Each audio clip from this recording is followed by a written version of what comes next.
আসসালামু আলাইকুম।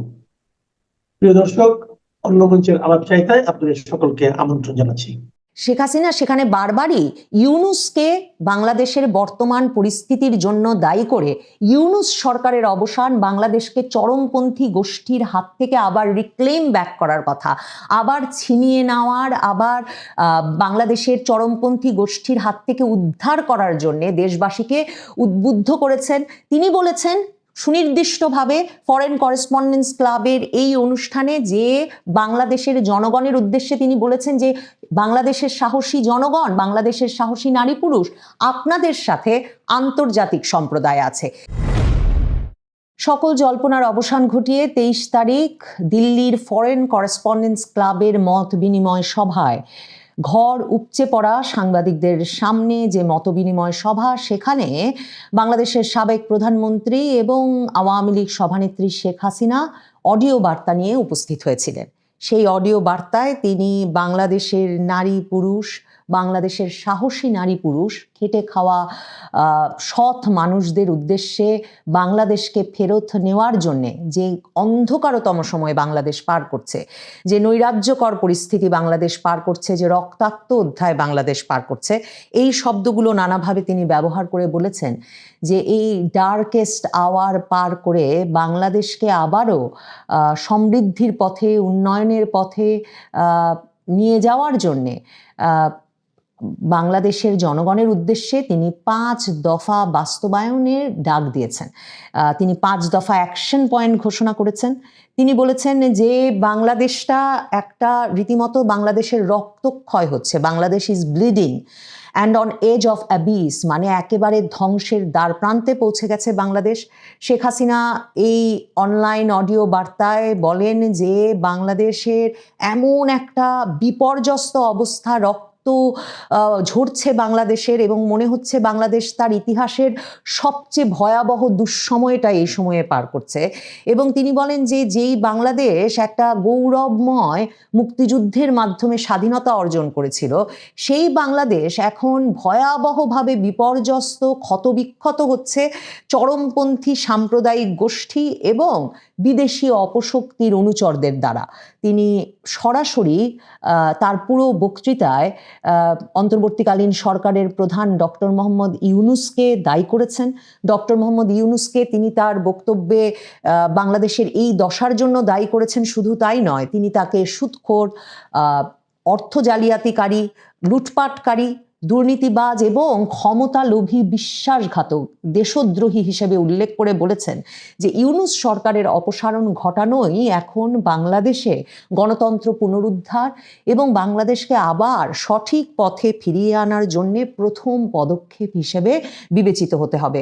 শেখ হাসিনা তার যে বক্তৃতা, সেখানে বারবার বাংলাদেশটা যে একেবারে একরকমের মানে এক্সট্রিমিস্টদের হাতে, চরমপন্থীদের হাতে হাতছাড়া হয়ে গেছে, সে কথাটা বলেছেন যে একটা মানে সুন্দর দেশ, একটা নির্মল সুন্দর দেশ, উর্বর ভূমি যে দেশে আছে, সেরকম একটা ফার্টাইল ল্যান্ড, সেই দেশটা একটা ক্ষতবিক্ষত হয়েছে, উন্ডেড হয়েছে। সে দেশটা একটা রক্তাক্ত জনপদে পরিণত হয়েছে এবং পুরো দেশটাই একটা বিরাট কারাগার, ভাস্ট প্রিজন, একটা জল্লাদখানা এবং একটা মৃত্যুপুরীতে পরিণত হয়েছে। এমন একটা হতাশাজনক পরিস্থিতিতে একমাত্র বাংলাদেশের জনগণই দেশটাকে আবার ফেরত নিতে পারবে এবং দেশটাকে আবারও ফেরত নেওয়ার জন্যে আওয়ামী লীগ সভানেত্রী শেখ হাসিনা 5 দফার ডাক দিয়েছেন। সেই 5 দফার প্রথম দফায় তিনি বলেছেন, 5 দফার প্রথম দফায় এই অন্ধকারতম সময়ের অবসান ঘটাতে, এই ডার্কেস্ট আওয়ারের অবসান ঘটাতে ইউনূস সরকারের অপসারণ করে গণতন্ত্র পুনরুদ্ধার করতে হবে। যা বাংলাদেশে ইউনূস সরকার থাকতে কখনোই একটা সুষ্ঠু অবাধ নির্বাচন হতে পারবে না। কাজেই শেখ হাসিনা বলেছেন 5 দফার প্রথম দফা হিসেবে ইউনূস সরকারের অপসারণ ঘটিয়ে গণতন্ত্র পুনরুদ্ধার এবং অপসারণের পরে আওয়ামী লীগ সহ একটা নির্বাচন অনুষ্ঠানের পথে হাঁটতে হবে। দ্বিতীয় দফায় তিনি বলেছেন প্রতিদিনের সহিংসতা বন্ধ করতে হবে, নৈরাজ্য বন্ধ করতে হবে, বাংলাদেশে স্থিতিশীলতা ফিরিয়ে আনতে হবে এবং প্রশাসনকে সক্রিয় করতে হবে, যাতে বাংলাদেশে যে অর্থনৈতিক কর্মকাণ্ডে বাংলাদেশ যে একটা ভাইব্রেন্ট দেশ ছিল, বাংলাদেশ যে একটা প্রবৃদ্ধিময় দেশে পরিণত হয়েছিল, সেই অর্থনৈতিক কর্মকাণ্ড আবারও যাতে চালু হতে পারে, সেজন্য এই নৈরাজ্য, এই সহিংসতা, প্রতিদিনের রক্তপাত বন্ধ করতে হবে। তৃতীয় দফায় তিনি বলেছেন যে সংখ্যালঘু সম্প্রদায়, নারী এবং কন্যা শিশু, তাদেরকে সর্বোচ্চ সুরক্ষা দিতে হবে। শেখ হাসিনা বলেছেন যে যারা সবচেয়ে ভালনারেবল তাদেরকে একদম আয়রন ক্ল্যাড সুরক্ষা দিতে হবে। এবং তৃতীয় দফায় তার দাবি হচ্ছে যে প্রায়শই আমরা এখন বাংলাদেশে দেখছি যে মানুষ তার পরিচয় এবং বিশ্বাসের জন্যে আক্রমণের লক্ষ্যবস্তুতে পরিণত হচ্ছে। এটা বন্ধ করতে হবে। সকল নাগরিক যাতে নিরাপদ বোধ করতে পারে এমন একটা পরিস্থিতি তৈরি করতে হবে বাংলাদেশে। শেখ হাসিনা তার বক্তব্যে 5 দফার চতুর্থ দফায় বলেছেন যে সব সাংবাদিক, আওয়ামী লীগ নেতা, কর্মী, সমর্থকদের বিরুদ্ধে যত অবৈধ মিথ্যা মামলা সেগুলো প্রত্যাহার করতে হবে এবং ন্যায় বিচার নিশ্চিত করে আদালতের প্রতি বিশ্বাস এবং আদালতের যে মহান দায়িত্ব সেই দায়িত্বে তাকে ফিরিয়ে আনতে হবে এবং আদালতের প্রতি বিশ্বাস পুনঃপ্রতিষ্ঠিত করতে হবে। পঞ্চম দফায়, 5 দফার সর্বশেষ দফায় তিনি বলেছেন জাতিসংঘকে আনুষ্ঠানিকভাবে অনুরোধ করতে হবে গত বছরের অর্থাৎ 2024-এর ঘটনার পুনঃ তদন্ত করতে, নিরপেক্ষ তদন্ত করতে। এবং এটা খুব গুরুত্বপূর্ণ যে শেখ হাসিনা এখন পাল্টা জাতিসংঘ মানবাধিকার কমিশনের একটা রিপোর্ট ইউনূস সরকার করিয়েছে, যেটা আওয়ামী লীগ প্রমাণ করেছে যে যেটা অনানুষ্ঠানিকভাবে একটা রিপোর্ট করানো হয়েছে বলকার তুর্কের মানবাধিকার কমিশন দিয়ে। এবং সেই রিপোর্টটাতে যেহেতু সকল পক্ষের সকল মতামত নেওয়া হয়নি এবং আওয়ামী লীগ এখন সরাসরি প্রশ্ন করছে যে 1400 জন হত্যা হয়েছে বলে জাতিসংঘ হঠাৎ করে এই সংখ্যা নিয়ে হাজির হয়েছে জাতিসংঘ রিপোর্টে, কিন্তু সরকার এখনো 800, 850-র বেশি নিহতের তালিকা করতে পারেনি। কোথা থেকে 1400 সংখ্যা এলো? তাহলে 5ই আগস্ট থেকে 15ই আগস্ট যারা নিহত হলেন তারা কারা? তারপর আওয়ামী লীগ প্রশ্ন করছে যে 5ই আগস্ট পর্যন্ত পুলিশ সদস্য যারা নিহত হলেন, আওয়ামী লীগের নেতাকর্মী যারা নিহত হলেন, তারা কেন সেই তালিকাভুক্ত হচ্ছেন না? তাদের মৃত্যুর কাদের হাতে ঘটলো, কিভাবে ঘটতে পারলো, সেগুলোর কেন তদন্ত হচ্ছে না? এই প্রশ্নগুলো আওয়ামী লীগ ক্রমাগতভাবে তুলে আসছিল। কিন্তু শেখ হাসিনা আজকে যে 5 দফা দিলেন 23শে জানুয়ারি দিল্লিতে, যে 5 দফা তিনি তার নিজের দেশের নাগরিকদের উদ্দেশ্যে ঘোষণা করলেন, সেখানে সরাসরি 5ম দফায় তিনি বলেছেন জাতিসংঘকে আমন্ত্রণ করতে হবে, আহ্বান জানাতে হবে 2024-এ বাংলাদেশে ঘটে যাওয়া ঘটনাগুলির বিষয়ে একটা নিরপেক্ষ এবং পূর্ণাঙ্গ তদন্ত করার। শেখ হাসিনা বলেছেন যে বাংলাদেশের মানুষের পূর্ণাঙ্গ সত্য জানার অধিকার আছে, যাতে আমরা সকলেই আবার একে অপরের সঙ্গে সমঝোতার ভিত্তিতে একরকম সকল ক্ষয়ক্ষতির ধকল সামলে উঠে সামনে অগ্রসর হতে পারি। তিনি বলেছেন রিকনসাইল, হিল, মুভ অন। এই পুরো প্রক্রিয়াটা যাতে সম্পূর্ণ হয় সে কারণে পূর্ণাঙ্গ সত্য জানা অত্যন্ত গুরুত্বপূর্ণ, সেটা উল্লেখ করে শেখ হাসিনা জাতিসংঘকে পূর্ণাঙ্গ তদন্ত করার আহ্বান জানিয়েছেন। শেখ হাসিনা তার বক্তব্যে বলেছেন যে এই যে যেখানেই কান পাতা যায় সেখানেই লোকের এই যে ব্যাপক ধ্বংসযজ্ঞ চলেছে বাংলাদেশে, সেই ধ্বংসযজ্ঞের মধ্যে লোকে কোনো ক্রমে টিকে থাকার জন্য, বেঁচে থাকার জন্য ব্যাপক সংগ্রাম করছে। সেই আর্তনাদ বাংলাদেশের সর্বত্র কান পাতলেই শোনা যাচ্ছে। এবং তিনি বলেছেন যে বাংলাদেশের সর্বত্র লোকে জীবনের জন্য, লোকে একটু স্বস্তির জন্য এখন আর্তনাদ করছে, heart rending screams for relief. এবং শেখ হাসিনা এই তার দিল্লির এই বক্তব্যে, যেই বক্তব্যটা এই কারণে ব্যাপক জল্পনার সৃষ্টি করেছিল যে শেখ হাসিনা কি সত্যি সংযুক্ত হবেন কিনা, কারণ কোনো জনপরিসরে তার নেতাকর্মী সমর্থকদের উদ্দেশ্যে যুক্ত হয়ে কোনো অনলাইন প্ল্যাটফর্মে যুক্ত হয়ে তাদের সঙ্গে কথোপকথন নয়, কিন্তু একটা আনুষ্ঠানিক পরিবেশে, একটা পরিকল্পিত অনুষ্ঠানে অতিথি হিসেবে উপস্থিত হয়ে বক্তৃতা দেওয়ার বিষয়টি শেখ হাসিনা প্রথমবারের মতো করলেন। 5ই আগস্টের পর শেখ হাসিনা এই প্রথম জনপরিসরে হাজির হলেন। এটাও অডিও বার্তায় হাজির হয়েছেন, কারণ জানাই যাচ্ছিল যে কিছুতেই তার নিরাপত্তা নিরাপত্তার দায়িত্বে যারা নিয়োজিত তারা কিছুতেই ভিডিও বার্তাকে যথেষ্ট নিরাপদ মনে করছিলেন না। তারা বলছিলেন যে ভিডিও বার্তা থেকে তিনি যদি ভিডিওতে আসেন সেখান থেকে যে কোনোভাবে যে কেউ হয়তো তার লোকেশন বের করে ফেলতে পারবে, কাজেই তিনি অডিও বার্তাতেই হাজির হয়েছেন। কিন্তু এই যে জনপরিসরে অডিও বার্তা দিয়ে সংবাদ মাধ্যমের সামনে ঘর ভর্তি সাংবাদিক সেখানে উপস্থিত ছিল, এবং দিল্লির ফরেন করেসপন্ডেন্স ক্লাব যেহেতু এটা আয়োজন করেছে, সেখানে ভারতীয় এবং অভারতীয় সাংবাদিক, ভারতের বাইরের সাংবাদিকরা, ভারতে যারা ফরেন করেসপন্ডেন্স তারা উপস্থিত ছিলেন, বিভিন্ন সংবাদ মাধ্যমের শীর্ষস্থানীয় গণমাধ্যমের সাংবাদিকরা উপস্থিত ছিলেন। এই যে ঘর ভর্তি সংবাদ মাধ্যমের সামনে উপস্থিত হয়ে তিনি 5 দফার ঘোষণা দিলেন, শুধু তাই নয়, তিনি তার জনগণের উদ্দেশ্যে অর্থাৎ বাংলাদেশের জনগণের উদ্দেশ্যে এমন একটা সময়ে তার বক্তব্য পৌঁছে দেওয়ার ব্যবস্থা করলেন বা পৌঁছে দিতে বেরিয়ে এলেন মানে এক রকমের জনপরিসরে, যখন বাংলাদেশের সংবাদ মাধ্যমে তার কোনো বক্তব্য বিবৃতির খবর প্রচারের বা তার সম্পর্কে কোনো খবর প্রচারের মানে তিনি যে খবর পৌঁছতে চান তার জনগণের কাছে সেটার কোনো অনুমোদন নাই। ভারতের শীর্ষস্থানীয় গণমাধ্যম পৃথিবীর বিভিন্ন শীর্ষস্থানীয় গণমাধ্যমের মাধ্যমে জনগণের কাছে পৌঁছানোর একটা তরিকা হিসেবে, একটা উপায় হিসেবে শেখ হাসিনা যে এখন জনপরিসরে হাজির হওয়া শুরু করবেন তার একটা বার্তা পাওয়া গেল দিল্লিতে তার এই অনুষ্ঠানে উপস্থিত হওয়ার মাধ্যমে। শেখ হাসিনা সেখানে বারবারই ইউনূসকে বাংলাদেশের বর্তমান পরিস্থিতির জন্য দায়ী করে ইউনূস সরকারের অবসান, বাংলাদেশকে চরমপন্থী গোষ্ঠীর হাত থেকে আবার রিক্লেম ব্যাক করার কথা, আবার ছিনিয়ে নেওয়ার, আবার বাংলাদেশের চরমপন্থী গোষ্ঠীর হাত থেকে উদ্ধার করার জন্য দেশবাসীকে উদ্বুদ্ধ করেছেন। তিনি বলেছেন সুনির্দিষ্টভাবে ফরেন করেসপন্ডেন্স ক্লাবের এই অনুষ্ঠানে যে বাংলাদেশের জনগণের উদ্দেশ্যে তিনি বলেছেন যে বাংলাদেশের সাহসী জনগণ, বাংলাদেশের সাহসী নারী পুরুষ, আপনাদের সাথে আন্তর্জাতিক সম্প্রদায় আছে।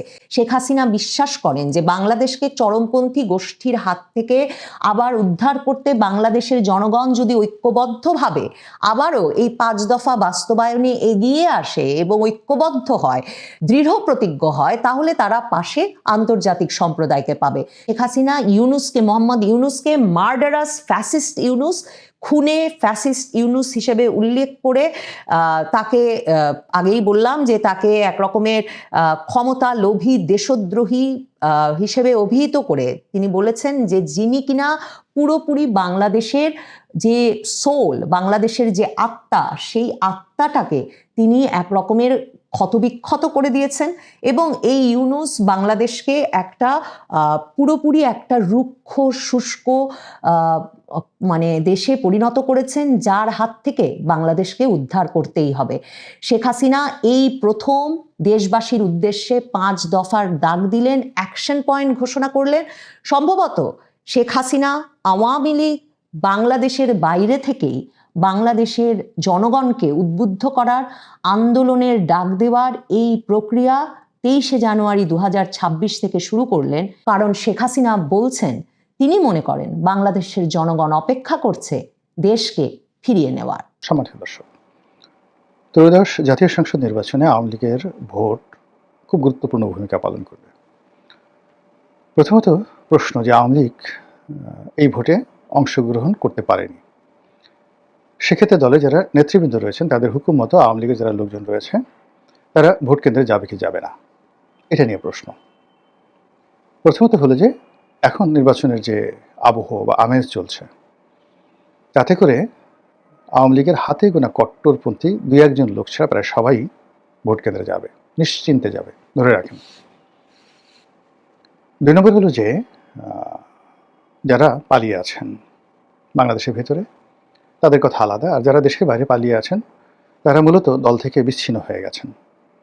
দলের যারা সাধারণ নেতাকর্মী যতবার এই বিদেশে যারা পালিয়ে গেছেন তাদের কথাবার্তা শুনছে, সাধারণ যারা আওয়ামী লীগের ভোটার এবং বাংলাদেশে যারা পালিয়ে আছেন কিন্তু অন্যায় করেননি, ভুক্তভোগী, তারা সবাই এই আওয়ামী লীগের যারা দুর্বৃত্ত শ্রেণী তাদের চেহারা দেখলে, তাদের কথা শুনলে তারা বিরক্ত হচ্ছে, এতে কোনো সন্দেহ নেই। কাজেই বিদেশে যে প্রচার হচ্ছে, প্রোপাগান্ডা হচ্ছে, যে কথাবার্তা হচ্ছে, এটি অন্য একটা বিষয়। এখানে যদি কনস্পিরেসি থিওরি কাজ করে, এখানে যদি সেই ভারতের মতো একটি রাষ্ট্র আওয়ামী লীগকে বাংলাদেশের ক্ষমতায় পুনর্বাসিত করার জন্য শক্তি প্রয়োগ করে, সেটা আলাদা বিষয়। কিন্তু রাজনৈতিকভাবে এই মুহূর্তে আওয়ামী লীগের যারা নেতাকর্মী, তাদের মন এবং মননে, চিন্তা এবং চেতনায় যারা তাদেরকে ছেড়ে চলে গেছে, যারা তাদেরকে পুঁজি করে অর্থ এবং বিত্তের পাহাড় গড়ে তুলেছে এবং বিদেশে বসে তারা হুমকি ধামকি দিচ্ছে, এই সমস্ত মানুষকে আওয়ামী লীগের যারা নেতাকর্মী রয়েছে তারা ঘৃণা করেন, এতে কোনো সন্দেহ নেই। কেবলমাত্র শেখ হাসিনা, সজীব ওয়াজেদ জয়, এরকম এই দুজন সম্পর্কে বা পুতুল সম্পর্কে দলীয় আনুগত্য, প্রেম, শ্রদ্ধা, ভালোবাসার কারণে মানুষজন এখন আশা করে যে তিনি আসুন, সম্মানের সঙ্গে আসুন, এবং সকল কাজকর্মের জন্য সবাই মনে করে যে শেখ হাসিনাকে সবাই ব্যবহার করার চেষ্টা করেছে। এখন আপনি বোঝার চেষ্টা করুন, এই সময়টিতে আমরা শেখ হাসিনার গত 17 মাসে কোনো ফিজিক্যাল অ্যাপিয়ারেন্স আমরা দেখছি না। আমরা তার অডিও ক্লিপে তার বক্তব্য শুনছি এবং সেই বক্তব্য শুনেই আমরা ধারণা করছি। কিন্তু এর বাইরে আওয়ামী লীগের যারা লোকজন রয়েছেন, নেতা রয়েছেন, তাদের কারোর মধ্যেই কোনো কথাবার্তার ধারাবাহিকতা নেই। এবং এখন পর্যন্ত আওয়ামী লীগের পক্ষ থেকে কোনো মানুষকে দেশের বাইরে বা দেশের ভিতরে দলীয় মুখপাত্র নিয়োগ করা হয়নি। আচ্ছা, ধরুন বাংলাদেশে কাউকে নিয়োগ করা যাচ্ছে না, এর কারণ হলো ধরুন কাউকে নিয়োগ করা হলো, সঙ্গে সঙ্গে তাকে তুলে নিয়ে যাবে, জেলে নিয়ে যাবে, সেই কারণে হয়তো কাউকে বাংলাদেশে দেওয়া হচ্ছে না। আর বাংলাদেশে এই মুহূর্তে আওয়ামী লীগের পক্ষে দাঁড়াবে, কথা বলবে, অন্তত আওয়ামী লীগ করে এরকম কোনো মহাবীর, মহাপুরুষ এই বাংলায় নেই। No one.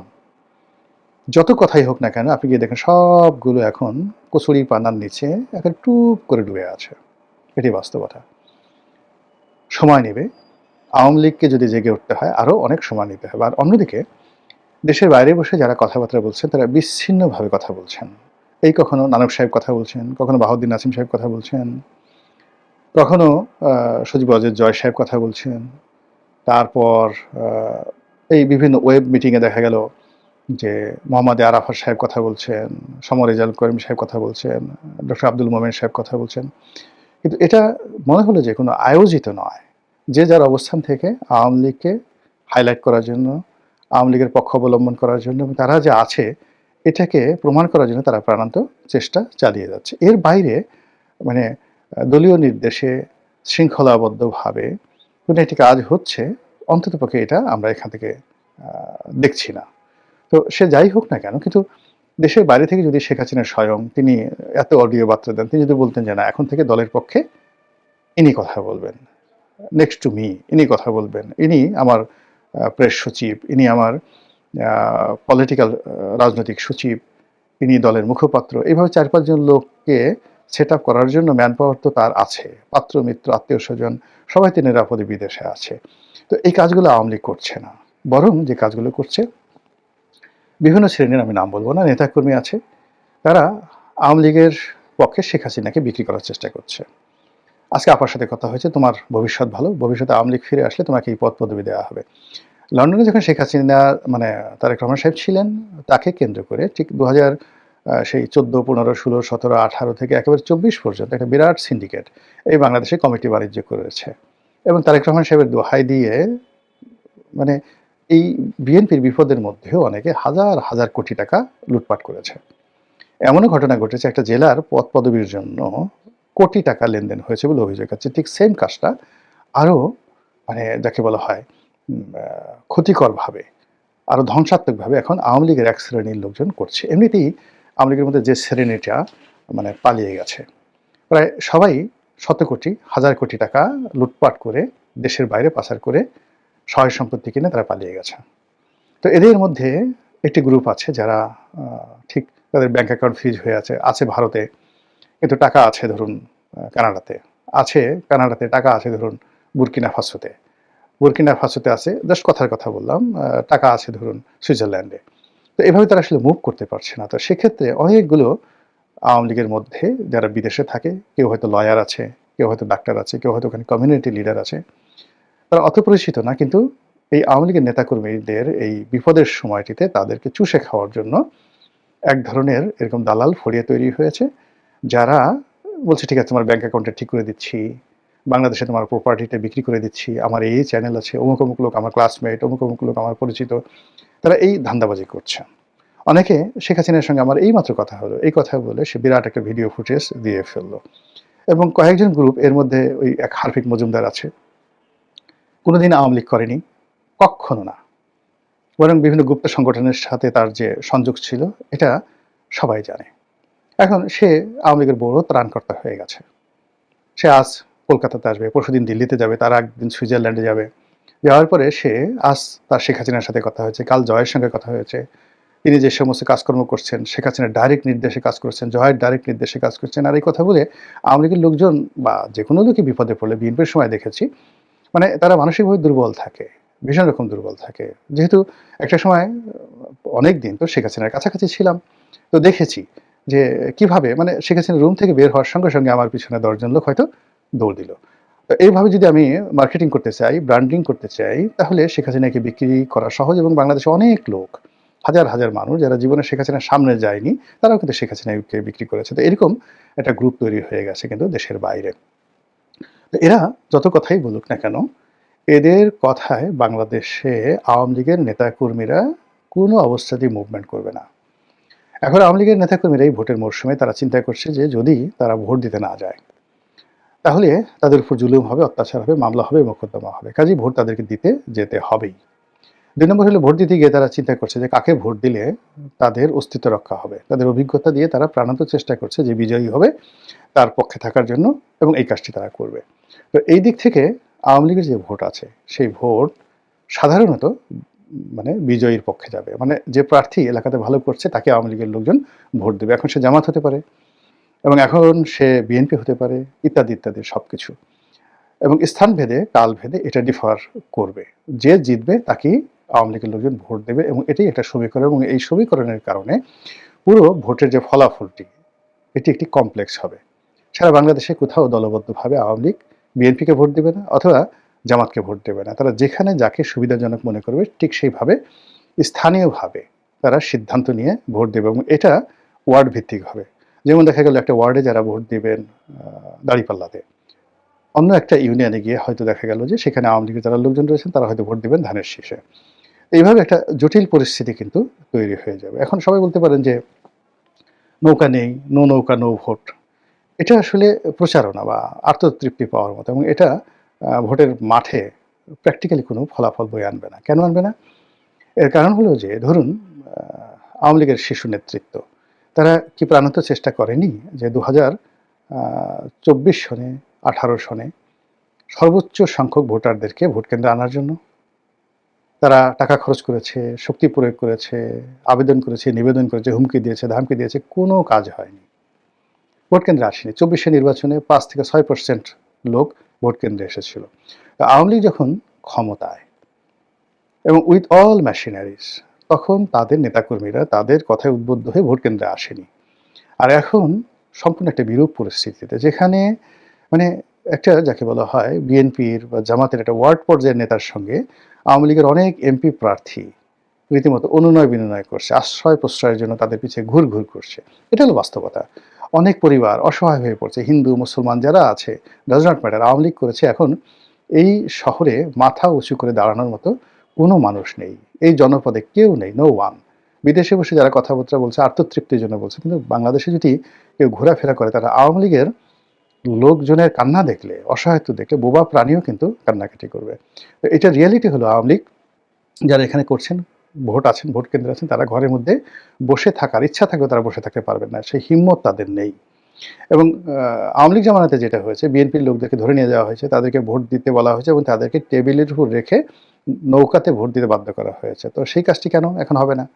ও জানে যে যে আওয়ামী লীগের লোককে যদি ভোট কেন্দ্রে পাঠানো হয়, তারা হয়তো ভোটটা নষ্ট করে ফেলবে, ভোট দেবে না, সিল না করে ব্যালট পেক্সে উল্টাপাল্টা সিল দিবে, যেটা ভোটটা বাতিল হয়ে যাবে। এটা তো তারা জানে, এটা সোজা জিনিস। কাজে এই ধরনের ভোট তারা আগেই বলবে যে আমার সামনে শিল্পীটাও, আমার সামনে শিল্পীটাও যদি বাঁচতে চাও। তো এরকম একটা সমীকরণ যদি চলে বা চলবি, যেখানে যদি কথাটা বলার দরকার নেই, সেক্ষেত্রে দিল্লি থেকে, কলকাতা থেকে নেতারা যাই বলুন না কেন, ভোটাররা ভোট কেন্দ্রে যেতে বাধ্য। তবে ওই যে তারা ভোট দেওয়ার ক্ষেত্রে ওয়ার্ড ভিত্তিক ঐক্য বজায় রাখবে। তারা তাদের বাড়ির পাশে যে বিএনপির নেতা বা জামাতের নেতা, তার সঙ্গে কোনো অবস্থাতে সম্পর্ক নষ্ট করবে না। ওয়ার্ডের লোকজন, তারা ওয়ার্ডের মেম্বার পর্যায়ে যারা লোকজন আছে তাদেরকে প্রিভিলেজ দিবে। ইউনিয়ন পর্যায়ে যারা নেতা রয়েছেন তারা ইউনিয়ন পর্যায়ের নেতাদের প্রিভিলেজ দিবেন। উপজেলা পর্যায়ে যারা রয়েছেন তারা ঠিক ওইভাবে স্থানীয় রাজনীতি ম্যানেজ করে তারা যে ভোটগুলো দিতে যাচ্ছেন, সেই ভোটগুলো পুরো নির্বাচন প্রক্রিয়াটিকে এলোমেলো করে দেবে। ভোটের ফলটা মানে যেটা কাউন্ট করা যাচ্ছে না, বিশ্বাস করা যাচ্ছে না, ধারণাই করা যাচ্ছে না, এরকম জটিল করে তুলবে বলেই আমি মনে করছি। আসসালামু আলাইকুম ওয়া রাহমাতুল্লাহি ওয়া বারাকাতুহু।